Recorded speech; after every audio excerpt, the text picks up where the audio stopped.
մենք պետք է լսենք Տիրոջը ձայնը, ոչ աշխարհի ձայնը, որովհետև այստեղ գրված է Հայրոսի դուստր, նա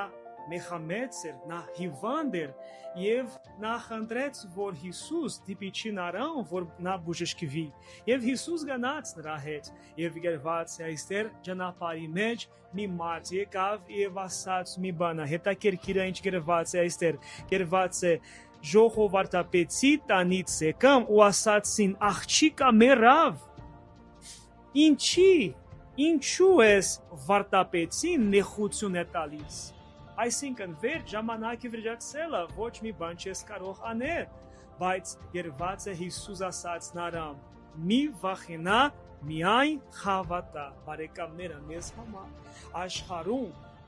բազմաթիվ է բազմաթիվ ձայներով, որ ձայնը դուք լսես, աշխարհի ձայնը կամ Հիսուսի ձայնը։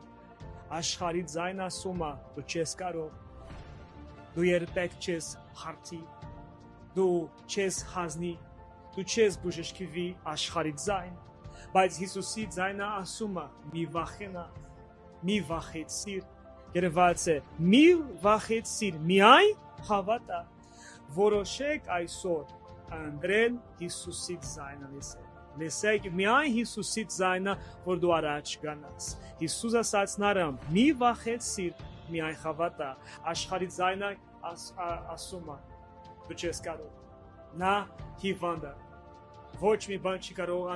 անել, բայց Հիսուսի ձայնը տարբեր է։ Վախեք այս խոսքը այսօր, միայն հավատացեք։